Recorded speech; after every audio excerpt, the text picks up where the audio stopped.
At the start of the movie, William, a pilot, speaks to the audience in a voiceover. He explains that humans created the Cylon robots to serve us and meet all our needs. But things took a dark turn when the Cylons turned against humanity. We still don't know why they rebelled, but now isn't the time to figure that out. William says the important thing is that we have to act. Either we defeat them or we die trying. As a pilot, William feels confident that he can destroy them with his plane. Soon after, William flies into battle and attacks a Cylon ship. During the fight, a broken part of the enemy ship crashes into his plane, breaking the glass of his cockpit. Despite this, William manages to push the broken glass out of the way and continues his attack. In the end, he destroys all of the enemy ships. Just when it seems like the fight is over, it's revealed that William was in a training simulation the entire time. Along with other pilots, William boards a smaller ship to head out into space from Earth. They are bound for the Galactica, a large ship from which they will take part in the real war against the Cylons. Once on Galactica, an officer asks William for his papers. After looking them over, the officer gives William the job of piloting a cargo plane. William is frustrated, saying he's flown fighter planes and doesn't want to be stuck transporting cargo. But the officer explains that more cargo pilots are needed right now, and William has to follow orders. Annoyed but resigned, William agrees and heads to the cargo plane, where he meets his co-pilot, Coker. As they prepare to board, William accidentally drops some luggage, and it lands on Coker. Coker is furious and tells William he doesn't want to fly with someone like him. Soon after, their commanding officer calls both of them in for a briefing. He assigns them a mission to transport an important item to its destination in 2 days and warns them to avoid detection by the enemy at all costs. Later, William is taking a shower when he spots the ship's captain. He tells the captain that one day he hopes to be like him. The captain, however, replies that things don't always turn out the way you expect when you first arrive, and he leaves without another word.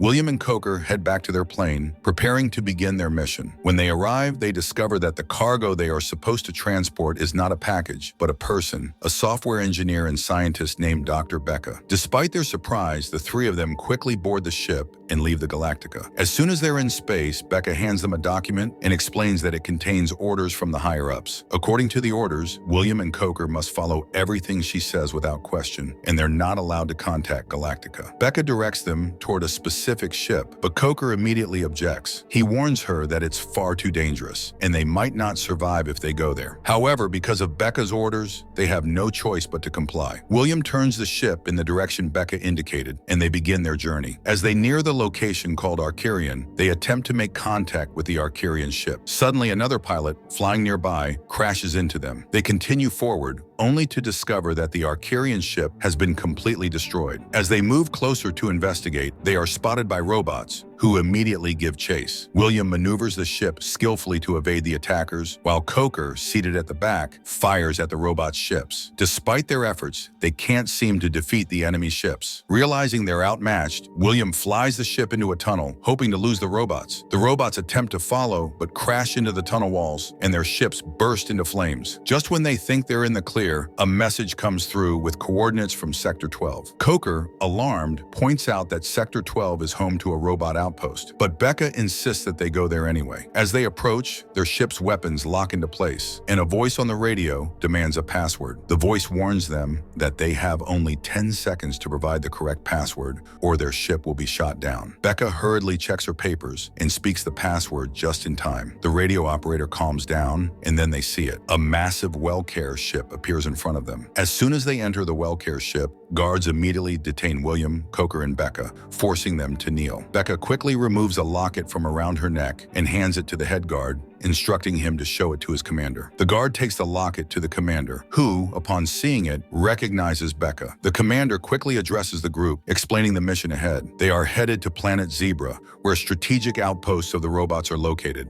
A team of Marines is already on the ground, and their objective is to escort Becca to the control room of the outposts, while also retrieving the stranded Marine team. Without wasting time, they prepare to leave for the mission. However, once their ship gets closer to the planet, the security cameras detect their approach. The pilot of the WellCare ship warns that they can't continue any further since the enemy now knows of their presence. The pilot suggests that they send fighter planes instead. Becca, William, Coker, and some other pilots are ordered to take smaller fighter planes and infiltrate the planet. Just as the team prepares for their mission, the WellCare ship comes under attack from the robots. The ship's defenses falter, and the weapon systems suddenly stop working. While the team continues continues their mission on the planet, the robots detect the intruders and launch an attack on them as well. Back aboard the well-care ship, things are getting dire. The ship isn't equipped to handle the relentless robot attack. In a final, desperate move, the commander takes manual control of the well-care ship. Realizing that they can't win this fight, she decides to crash the well-care ship directly into the massive robot ship. The impact is catastrophic, destroying both vessels in a massive explosion. As they continue their mission to destroy the robot ship on the planet, the situation takes a grim turn. The rest of the pilots in their group are killed, leaving only William, Coker, and Becca in their damaged plane. During the fight, the plane is badly hit and forced to crash land near the robot ship. Miraculously, the three survive the crash. However, tensions rise when Coker, frustrated by the constant danger, tells William that he refuses to follow Becca's orders any longer. He accuses her of leading them in circles, believing she's getting them killed on purpose. But by now, William has grown closer to Becca. He defends her, telling Coker that they have to follow her orders because it's their mission. The disagreement leads to a heated argument between William and Coker. In the midst of their fight, Becca steps in, offering a solution. She tells them that if they want to get out alive, they need to find the Marine team and use their transmitter to contact Galactica for help. The three of them set out, searching for the Marines. Eventually, they come across a cave filled with the dead bodies of Marine soldiers. Among them, one of the bodies is still sending out a signal. William retrieves the transmitter from the body, knowing that it will allow them to communicate with Galactica. Suddenly, the cave begins to collapse. Coker and Becca fall into a deep pit, and William rushes to save them. Using a rope, he tries to pull them up, but the rope is too short. With no other option, William jumps into the pit to join them. As the three of them regroup, they start hearing strange noises echoing from the depths of the cave. Out of nowhere, a creature attacks Coker and quickly retreats into the shadows. Moments later, the creature returns, lunging at Coker again, trying to kill him. Just when it seems like all hope is lost, a Marine team member named Toth appears and kills the creature. Toth helps them climb out of the cave and explains that he's been stranded on the planet for months, surviving by hunting the cave creatures for food. Becca, seeing that Toth is their only hope, asks him to take them to the control room of the outpost. Toth agrees, but warns them that a powerful storm is brewing, making it impossible to travel right away. He suggests they wait until morning, when it will be safer to move. Until then, they can spend the night in a secure place nearby. The group follows Toth to a secure location that he has been using as a safe hideout. It turns out to be a storage area where the robots used to keep their parts, but it has long since been abandoned. Toth assures them that it's a safe place to stay the night. As they settle in, the tension between the group remains. Later that night, William approaches Becca to talk. They have a quiet conversation while on the other side of the storage area, Coker and Toth are sharing a meal. As they eat, Coker notices an old piano in the corner and starts playing it, filling the room with music. However, William hears the sound and becomes suspicious. Feeling like something is wrong, he leaves Becca and rushes to investigate. When he finds Coker playing the piano, he relaxes and sits down with him. As they talk, Coker voices his concerns about Becca, saying he doesn't trust her. He thinks she has another agenda and questions why she brought them to this planet in the first place. William, still trusting Becca, dismisses Coker's suspicions. But just as he's about to respond, a sudden explosion shakes the storage area. The sound alerts the nearby robots, and they quickly realize someone is in the storage area. With no time to waste, William and Coker grab their guns and prepare for a fight. They immediately start searching for Becca, but she's nowhere to be found. Realizing they need to split up, William and Coker go in different directions to cover more ground. As they search, Toth encounters a robot, and after a tense struggle, shoots it down. Meanwhile, Becca is desperately trying to evade the robots. She sneaks into a room and is horrified to find torn-apart human bodies scattered around. As she hears the sound of approaching robots, she quickly hides. One of the robots enters the room and begins searching for her. In another part of the storage area, William faces off against a robot. Though the robot manages to knock his gun away, William fights back with a piece of iron, ultimately destroying the robot. Back in the room, Becca struggles to stay hidden. She holds her breath, but the robot detects her breathing and moves toward her. Just as the robot scans her locket, Coker arrives in the nick of time. He sees what's happening and shoots the robot before it can harm Becca. Moments later, William also arrives, and the group is finally reunited. After leaving the room, Coker looks at the others with a grim expression and says, "Our weapons are running low. I'm going to contact Galactica." But William, determined to complete their mission, insists, "We have to finish what we started." Before Coker can respond, Becca speaks up. "We need to get to the robot's automated control room." she says. But Coker, increasingly suspicious, suddenly points his gun at her and demands, "Tell me the truth. Why did you bring us here? What's your real purpose?" William tries to calm Coker down, but Coker won't listen. Finally, Becca reveals the truth. "I'm on a secret mission,"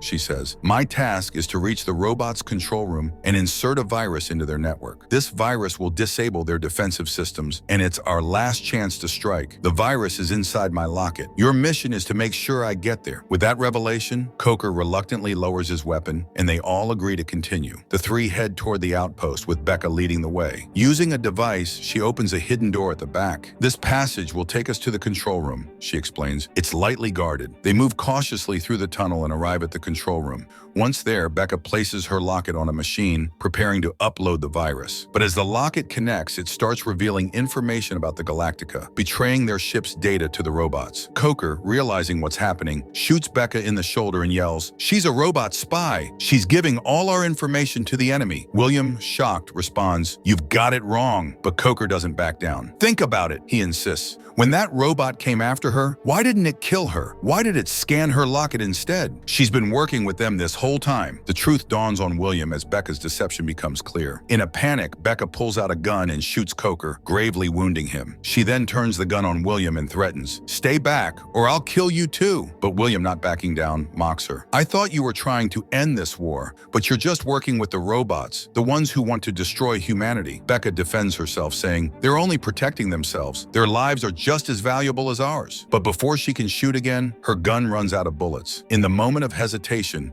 William seizes the opportunity. He tackles her, stabbing her with her own gun, and rushes to Coker's side. Coker, bleeding heavily, urges William, "You have to stop the data upload. Destroy the machines." William shoots the computers, stopping the transmission just in time. With the immediate threat neutralized, William helps Coker out of the control room. Once they're outside, William uses the transmitter to finally connect with Galactica and call for help. After Coker loses consciousness from his injuries, a rescue plane from Galactica arrives and quickly takes him away for medical attention. Meanwhile, back at the robot outpost, a female robot approaches Becca, who is gravely wounded. The robot coldly says, "You were the one who gave us the data, but that doesn't change the fact that we all hate humans." Without hesitation, the robot strangles Becca, ending her life. William returns to Galactica, where he is met by his commanding officer. The officer hands him a report and asks him to sign it. As William reads through the report, he realizes something disturbing. The report claims that their mission was a success, even though it was anything but. William confronts the officer, pointing out that the report is a lie. The officer responds with a cold truth. "You still need to sign it," he insists. William realizes that the officer wanted Becca to upload the data to the robots all along. The officer then explains, "The reality is, we've already attacked and destroyed many of their outposts. They won't attack us again unless we invade their territory. I needed that data uploaded so they would start preparing to attack us. If they don't attack, there's no reason to launch a ship this big. People pay for this war, and if we admit we failed, the funding will stop. So whenever a mission goes wrong, we file fake reports to keep hope alive and the money flowing." With no other choice, William reluctantly signs the report. As he does, his inner voice narrates over the scene. "This war is not what I thought it would be when I first came here, but no matter what, I will do what I have to do. From now on, my fellow pilots are my family." In the final moments, William is assigned a new fighter plane, with his name written proudly on its side. He climbs into the cockpit, starts the engine, and takes off into the sky. The movie ends with William flying into the horizon, ready to face whatever comes next. William's voiceover fades as he adds, "I hope you liked my explanation. If you did, please don't forget to like this video and support the channel by subscribing." Thanks guys, and I'll see you in the next explanation video.